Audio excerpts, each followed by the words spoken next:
did you know that Halloween traces its origins to Ireland, to one remote hill actually, where the first Halloween ceremony took place 3,000 years ago, and which is inspiring a brand new major festival today? Travel Zoo senior editor Gabe Saglier joins us today from famous Trim Castle in Ireland with a first-hand behind-the-scenes look. All right, so let's talk about this festival. What makes it so unique? Hey, great to be with you, and greetings from beautiful Trim, the city of Trim here, and of course, as you mentioned, Trim Castle. If you saw the movie Braveheart, then you recognize this particular property. It features very prominently in the film.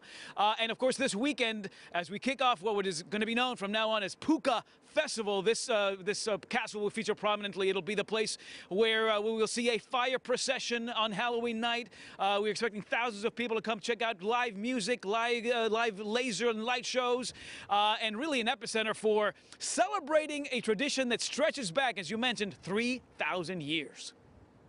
Gabe, give us the history of Hill Ward and the story of Halloween's origins 3,000 years ago. So the Puka Festival, and this really will become the festival of record, if you will, thrown by the island of Ireland as a way to encourage people from all over the world who love to celebrate Halloween and embrace the Halloween traditions to come celebrate it where it saw its origins 3,000 years ago. Trim will be one of 3 different locations where the festival will take place.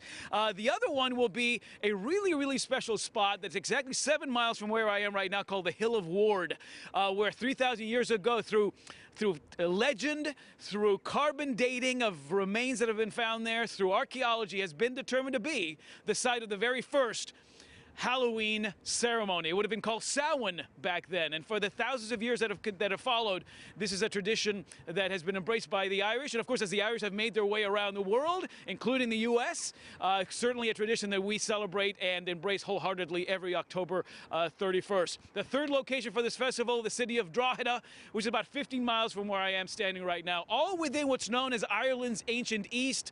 I'm about 45 minutes outside of Dublin, but at the heart of a destination here in Ireland, where there are 5,000 plus years of all kinds of legends, traditions, and history, including, of course, the origins of Halloween. What are some of our Halloween traditions that also originated in Ireland thousands of years ago?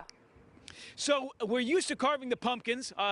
Here at the very start, it would have been turnips that they would have carved. But when the Irish moved on to the States, it was the pumpkin that became the carving vessel of choice, if you will. Wearing masks, that's something we do on Halloween.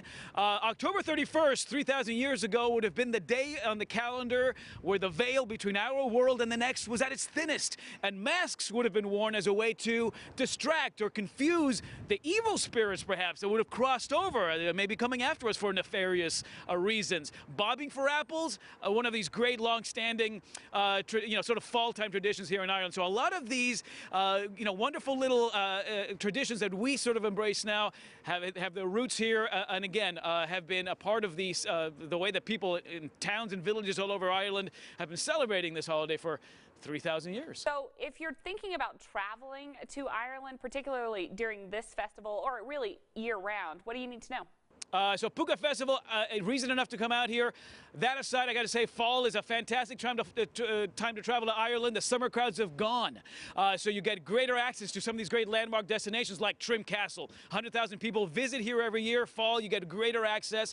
The dollar is still strong against the euro, so your everyday expenses, like that extra pint of Guinness, a little bit easier to afford as well. The weather does cool a little bit, but you bring a couple of layers, and you're just fine.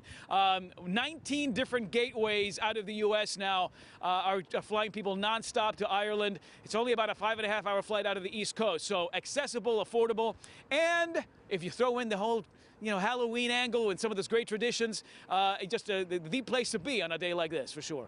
Very good, Gabe. It's always fun to talk to you. Thanks so much for being here. All right, great to see you. Happy Halloween.